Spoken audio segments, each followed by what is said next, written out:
ويرزق ولا يرزق ويدعم ولا يدعم ويميت الأحياء ويحيي الموتى وهو حي لا يموت بيده الخير وهو على كل شيء قدير والصلاة والسلام على سيد الأنبياء والمرسلين شفيع المذنبين مولانا بالقاسم محمد اللهم صل على محمد وآل محمد وآله الطيبين الطاهرين المعصومين المظلومين الذين أذهب الله عنهم الرجس وسخرهم تطهيرا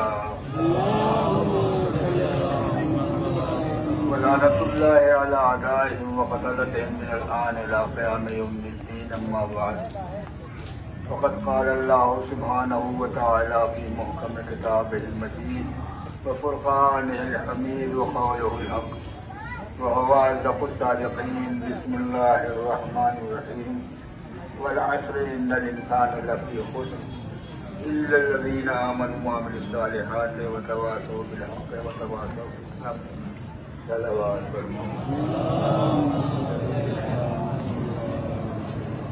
یہ عاشور کے جوش کی تلوار نہیں، یہ تو بہت ٹھنڈی تلوار ہے.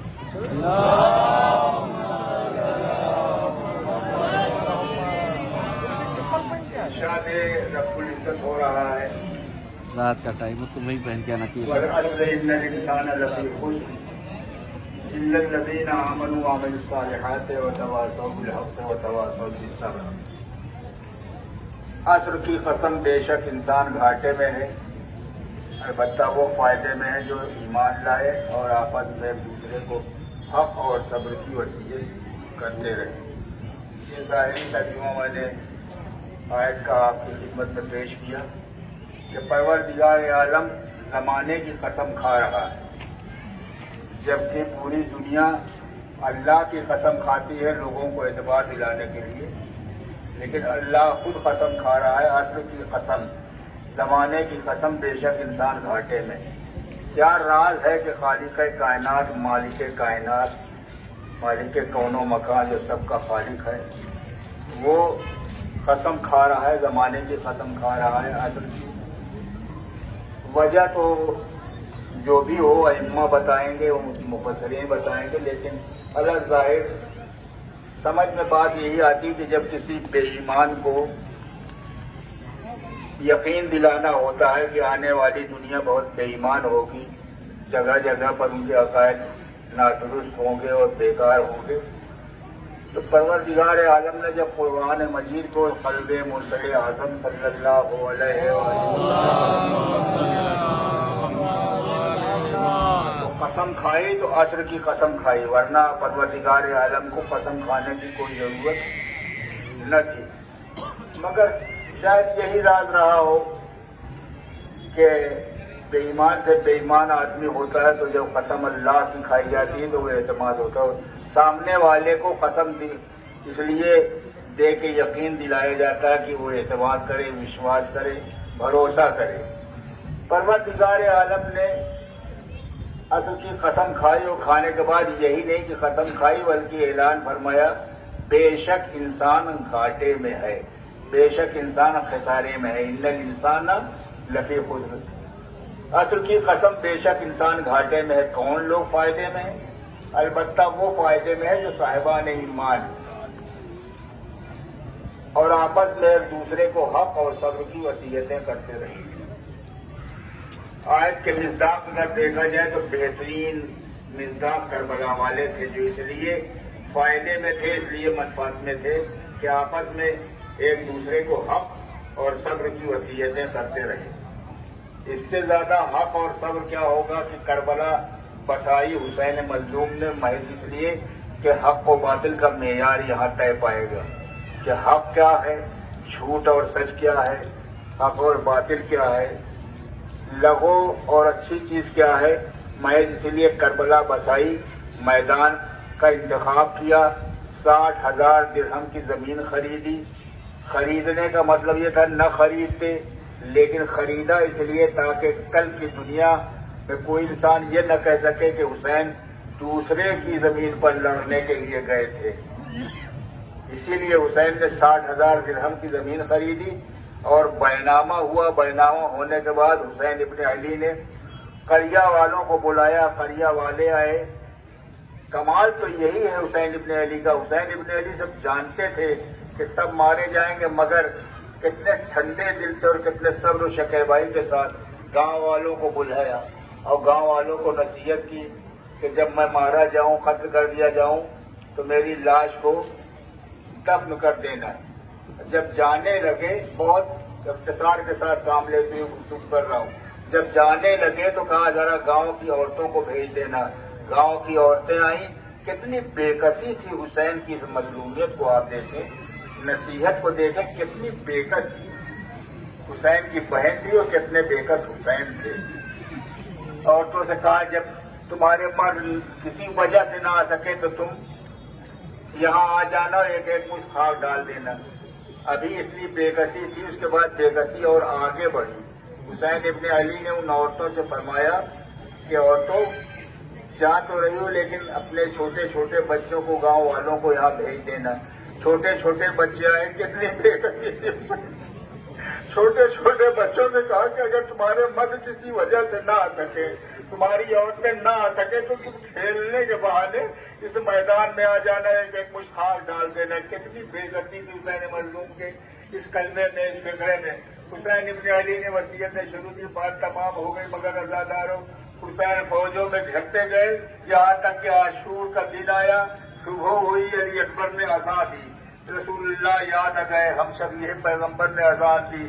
अज़ादारों दुश्मन ने फुरात पर पहरे बिठा दिए गए, पहरे बिठा दिए कि एक एक कतरा पानी जो है उसको तरसाया जाए, तड़पाया जाए। हो तपिश दिल की फुजू और अश्क अफशानी न हो तपिश दिल की फुजू और अश्क अफशानी न हो, उससे पूछो जिसका घर जलता हो और पानी न हो। अज़ादारों कितनी बेकसी थी। हुसैन के साथ वो मजालिम ढाए गए और हुसैन अब बेकसी के हालत में शुक्र का सजदा करते हुए तैयारी कर रहे हैं, मरने की तैयारी। जहाँ सबको रो चुके, सबको खो चुके, अब्बास का मातम कर चुके, अली अकबर की जवानी पर रो चुके, अली असगर की कमसनी पर रो चुके। जब सबको रो चुके तो एक मरतबा दरे खैमा पर आए, आवाज दी बहन ज़ैनब, रुकैया, ए माँ की सलीब जिंदा, ए मेरी बेटी सकीना, अलैकुन्न मिन्नी सलाम, तुम सब पर मेरा आखिरी सलाम हो। चाहने वाली बहन ज़ैनब दरे पर खैमा पर आई। क्या भैया आपने मरने का इरादा कर लिया है? कहा बहन वो कबर न मरने जाए, जिसके असहाब मारे गए, जिसके अंसार मारे गए, तेरा भैया अकेला रह गया। जा रहा हूँ, मुझको रुखसत करो। अज़ादारों बहन से रुखसत होके जब जाने लगे, अपने बाहुआ पे सवार हुए और बाहुआ पे सवार होने के बाद, ए मेरे घोड़े मुझको मकसद तक पहुंचा दे। यहाँ तक के घोड़ा आगे बढ़ता नहीं। हुसैन इब्ने अली ने झुक के देखा, 4 साल की बच्ची सकीना सुमो से लिपट के बैर कर रही थी, हे बाबा के घोड़े मेरे बाबा को न ले जा। जो भी मैदान में गया अब तक वापस न आया, मगर हुसैन ने हर चंद तसल्ली दी, तशफ़ी दी। एक फिक्रा कहा जनाब सकीना ने, औलाद वाले सोचे जब औलाद वाले कहीं सफर में जाते हैं तो बेटियां चिपट जाती है, बेटियां सिफारिश करती है, बेटियां तमन्ना करती है, अरमान करती, बाबा जान आप कब लौट के आएंगे, कब तशरीफ लाएंगे। आप सोचे लगे दादारों की जनाब सकीना 4 साल की बच्ची जो देख रही है कि सुबह जो गया मकसद में वो अब तक वापस न आया, तो तड़प के एक मरतबा कहा, बाबा जान आप तो जा रहे हैं, लेकिन एक बात बतलाते जाइए कि अली अकबर की किस्मत में मौत थी, अली असगर की किस्मत में शहादत थी, कासिम की किस्मत में शहादत थी, भैया अली असगर की किस्मत में शहादत थी। बाबा जान आप ये बताएं मेरी किस्मत में क्या है?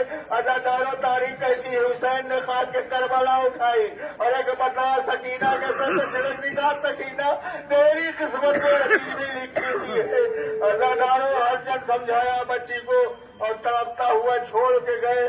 हुसैन इब्ने अली जंग करते रहे, जंग करते करते यहाँ तक के निदाए गए, भाई आई तो नस्ल मुतमइन्नतुल इला रब्बिक राज़ियतम मर्ज़िया है हुसैन, बस अब जंग न करना। हुसैन ने तलवार न्याम में रखी, फौज दुश्मन 4 हिस्सों में तकसीम हुई, कुछ झोलियों में पत्थर लेके बड़े, कुछ नेज़े लेके बड़े, बीच में फातिमा का लाश। हुसैन घोड़े पर समंदर जगह जमीन पर तशरीफ लाए।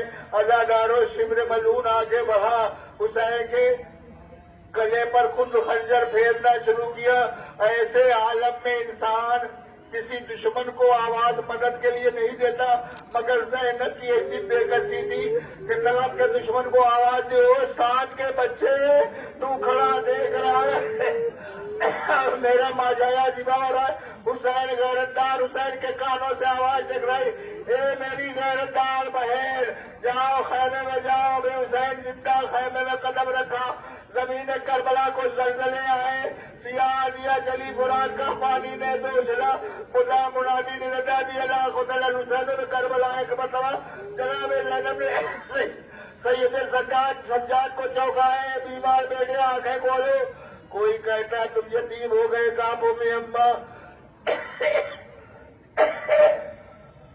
खैमे का पर्दा उठाया, जो खैमे का पर्दा उठाया तो क्या देखा, नोके नेजा पर बाबा का सरबलंद है। अस्सलामु अलैका या मौला या अब्दुल्लाह, अस्सलामु अलैका बिन रसूलुल्लाह। हुसैन दुनिया से चले गए। अज़ादारों एक मंजिल वो भी आई कि जब शाम गरीबा आई, ख़याम जल चुके हैं। जनाब ज़ैनब सैयद सज्जाद को संभाल के बाहर लाई। वो मंजिल भी आई जब खैमे जल चुके और शाम गरीबा आई, अंधेरा खूब। गरीबों की शाम, यतीमों की शाम, राडों की शाम, बेवाओं की शाम, उनकी शाम जिनका घर लुट गया, उनकी शाम जिनके वरसा मारे गए। अज़ादारों ज़ैनब तिलाया फिर रही थी। तिलाया फिरते फिरते एक मरतबा देखा सकीना नहीं नजर आती। तलाश में लिखती, मजबूरन शहजादी तलाश में लिखती, देखा एक लाशा एक बेसर से लिपटी हुई सकीना बयान कर रही। ए सकीना, आखिर ये किसका लाशा है? कहा मेरे बाबा का लाशा। कहा इस लाश पे तो सर भी नहीं, बेटी कैसे पहचाना? कहा जब मैं बाबा बाबा कहती हुई इधर आई तो एक मरतबा आवाज आई कटी करने से, लइया सुकैना है मेरी बेटी सकीना इधर आ। मैंने सारी रूधा बेगम बाबा जान को सुना दी कि आपके बाद ख़याम में आग लगा दी गई, फुफियों के सरों से चादरें छीन ली गई, हमारे बुंदे उतार लिए गए। अज़ादारों एक मरतबा दास्तान सुनाने के बाद जब जनाबे ज़ैनब ने पूछा, बेटी आखिर तेरे बाबा ने भी कुछ कहा? तो कहा हाँ, कटी हुई गर्दन से आवाज आई कि हमारे जियों से हमारा सलाम कहना, ठंडा पानी पीना तो मुझ बेकस की प्यास को याद कर लेना। अज़ादारों एक मरतबा तिलाया फिर रही थी कि दूर से कुछ शम्में नजर आई। जनाब ज़ैनब को ख्याल हुआ शायद अब कोई दूसरा काफिला लूटने के लिए आ रहा है। एक मरतबा देखा तो कुछ जलती हुई शम्में थी, कुछ दाना पानी लेकर औरतें आई हुई थी। अज़ादारों वो दाना पानी लेकर जब जनाब ज़ैनब की खिदमत में पेश किया, जनाब ज़ैनब ने कहा कि मैं दाना पानी लेकर क्या करूं? जनाब सकीना को पेश किया। जनाब सकीना ने फरमाया कि इसी पानी के लिए तो मेरा भैया तड़पता हुआ दुनिया से चला गया, मैं ये दाना पानी लेकर क्या करूंगी? जज़ाकुम रब्बुकुम, खुदा आपको किसी गम में न रुलाए सिवाय गम अहले बैत के। हाँ अज़ादारों, क्योंकि मेरी तबीयत बराबर नहीं, वरना मैं और आगे मंजिल तक पहुंचाता आपको मसायब की मंजिल में। अज़ादारों वो मंजिल आई कि जनाब ज़ैनब तिलाया फिर रही थी, पहरा दे रही थी।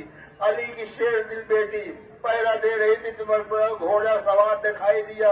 पलट के जनाब ज़ैनब ने फरमाया है, घोड़े सवार बच्चे आराम कर रहे हैं, अगर तुझे सताना ही है, लूटना ही है तो कल आकर लूट लेगा, बस आखिरी फिक्र है। अज़ादारों मगर घोड़ा सवार है कि मानता नहीं है, बढ़ता ही चला आ रहा है। एक मतलब जनाब ज़ैनब ने कहा, एक घोड़े सवार आखिर में मना करता हूँ, तुम मानता क्यों नहीं? घोड़ा सवार मानता नहीं, पढ़ा चला रहा है। कहा तू नहीं जानता कि मैं अली की बेटी ज़ैनब बढ़ के लजा में फरज पे हाथ डाल दिया।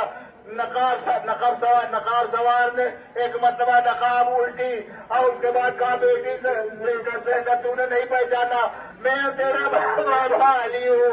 कहा बाबा जाना, आप उस वक्त कहाँ थे जब मेरे भैया के सूखे गले पर खंजर फेरा जा रहा था? मेरे भैया अली अकबर के सीने में बरछी लग रही थी, मेरा भैया अली असगर तीरे हुरूला का निशाना बन रहा था। सयालमुल्लज़ीना ज़लमू अय्युल मुनक़लबिन यनक़लिबून, इन्ना लिल्लाहि व इन्ना इलैहि राजिऊन।